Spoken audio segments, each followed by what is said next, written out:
Buenas noches. El problema que desató la pandemia es múltiple y uno de los puntos neurálgicos ha sido lo que tiene que ver con las clases presenciales en todo el sistema nacional educativo, público y privado. Y por eso me da mucho gusto hablar con una experta.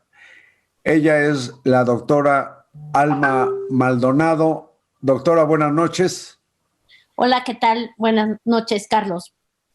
Esta mujer es investigadora en el área de estudios educativos del CIMESTAB, del Instituto Politécnico Nacional, doctorada en lo que tiene que ver con la enseñanza, el estudio de educación superior, entiendo.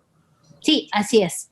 Pero, pues esta situación, y de por sí, pues los investigadores, y ahí en el Poli son muy acuciosos, pues tienes que ver con toda el área educativa. Y yo quiero preguntarte, doctora, para empezar, ¿cuál ha sido el efecto de la pandemia y a cuánta gente ha modificado la existencia de manera dramática, pues la peste del nuevo coronavirus? Sí, Carlos, desde luego es un problema mayúsculo a nivel mundial. Esta fue una pandemia inesperada para todos. Yo me atrevo a decir siempre que la pandemia desnudó los sistemas educativos, pero en particular el nuestro. Creo que a todo mundo tomó por sorpresa.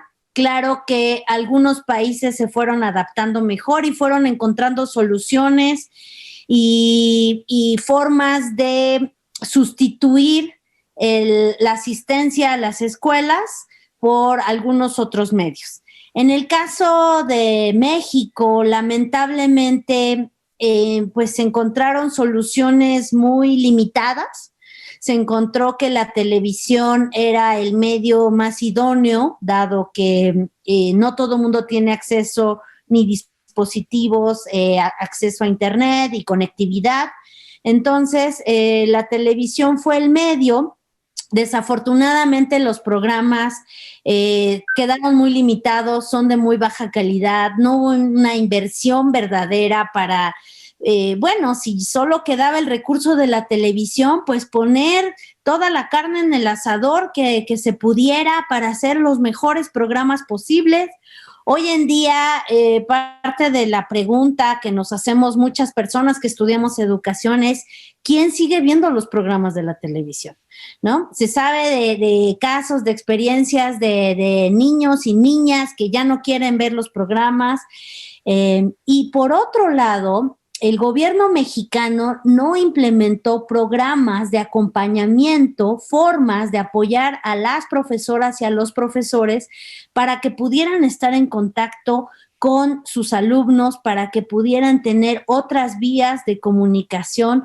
No hubo ningún tipo de apoyo. Todo lo que hemos visto es el trabajo heroico de las profesoras y los profesores que hacen hasta lo imposible muchas veces, pero depende más de ellos. Entonces, las afectaciones pasan por ahí. Bueno, inclusive, perdón, en la educación básica, pues los niños se han visto privados inclusive de alimentos, los desayunos escolares, por ejemplo. Claro, ahí hay un tema también. Quizás el dinero que se invierte en los desayunos o se invertía en los desayunos escolares, pues significó un ahorro, sin duda, que pudo haberse invertido en la preparación de que hablas, doctora. Claro, aquí tenemos un problema de desigualdad muy fuerte, de desigualdad social y de desigualdad educativa. Las niñas y los niños y los jóvenes que están inscritos en escuelas privadas han tenido la posibilidad de continuar sus clases a través de plataformas. No significa que sea suficiente, también están estresados, hartos, cansados. Pero eso no se compara con los estudiantes que han tenido una desconexión total. Y ahí entra el tema, por supuesto, de los apoyos. En México las escuelas también proporcionaban alimentos, a veces el alimento más completo que podía recibir un niño o una niña lo recibía en la escuela. Esa posibilidad se cerró al haber cancelado las clases y la presencia. Desafortunadamente en México eso sucedió, no pasó lo mismo en otros países de América Latina donde siguieron proporcionando los alimentos. Mira. Entonces tenemos esta parte educativa y académica, tenemos la parte emocional, tenemos la parte de alimentación, y creo que desafortunadamente lo que no hemos visto por parte de la Secretaría de Educación es una respuesta. No hay un liderazgo, no hay un plan y un programa para seguir y para responder a todos estos problemas que estamos teniendo, que además difícilmente vamos a poder volver a las clases en un corto tiempo. Y entonces no tenemos ni siquiera datos, Carlos. Hoy en día no tenemos los datos sobre cuántos niños perdimos, cuántos niños no se inscribieron, niños y niñas no se inscribieron al siguiente ciclo escolar, porque recordarás que terminamos este ciclo en el ciclo anterior en pandemia, iniciamos este ciclo con pandemia, y solo tenemos estimaciones derivadas de una encuesta que realiza el INEGI, que fue publicada la semana pasada, donde estas estimaciones nos hablan de millones de niñas y niños que no regresaron a la escuela o que no están inscritos, pero el dato real, que no necesitaremos la encuesta, lo tiene la SEP y no lo da a conocer, desafortunadamente, cuando eso nos ayudaría muchísimo para saber qué hay que hacer, de cuánto estamos hablando esta pérdida y cómo ir hacia esas poblaciones más vulnerables para darles algún tipo de atención ya inmediata. Es que no tendremos que esperar hasta el siguiente año escolar y ver el tamaño de la pérdida.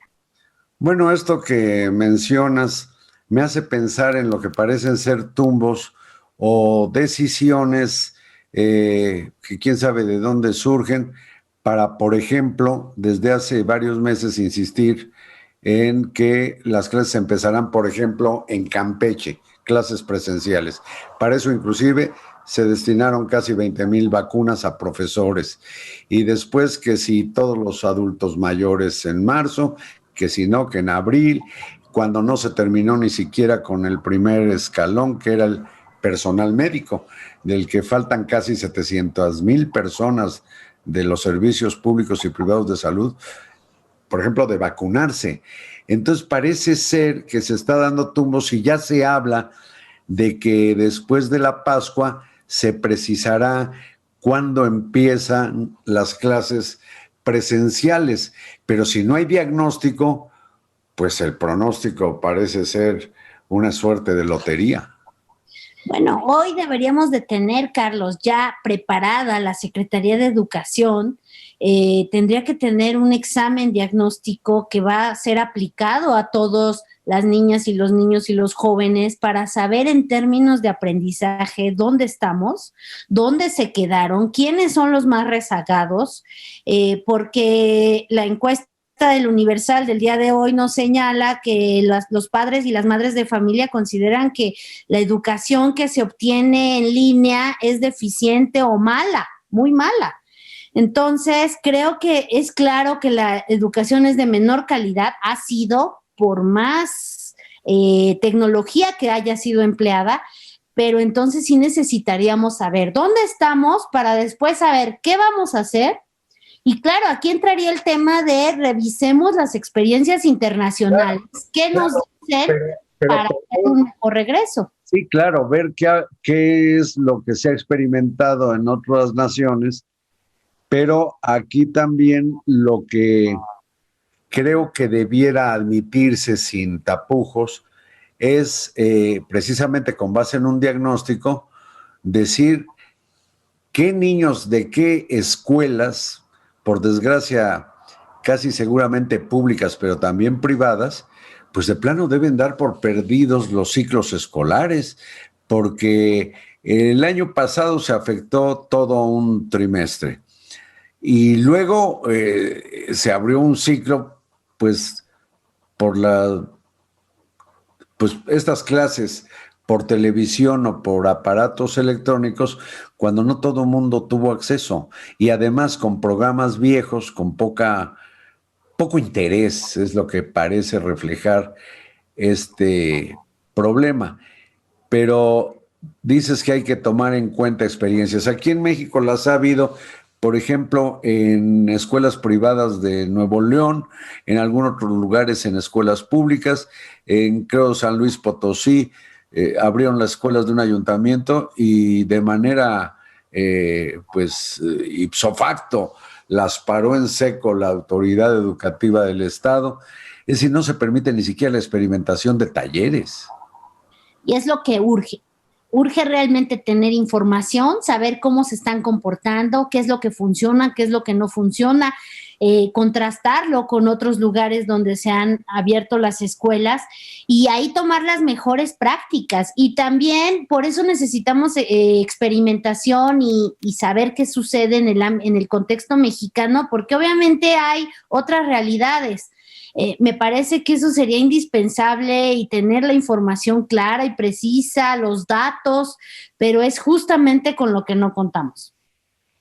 A mí me gustará, doctora, el tiempo de esta emisión se está agotando, que me hagas el favor de permanecer, estamos a distancia, pues a través de la computadora, para que en una segunda conversación desarrolles lo que sabes que ha ocurrido en otros países, y aquí parece ser secreto de Estado. Y quién sabe quién diablos determina tanto la estrategia sanitaria como en este caso la educativa, cuando debiera ser el Consejo Nacional de Salubridad, según dice, o el Consejo de Salubridad General, según dice la Constitución, que es un grupo, entiendo, interdisciplinario, interinstitucional, donde participan el director del Instituto Politécnico Nacional, el rector de la UNAM, rectores y directores de escuelas de distintos estados, gobiernos estatales, en fin, grupos sólidos que perfilen una estrategia y no quede este sujeto a la voluntad de una o dos personas, ¿no? Todo gusto, Carlos. Nos platicas las experiencias. Adelante. Te agradezco mucho, Alma Maldonado, muchas gracias. Gracias a ustedes y buenas noches.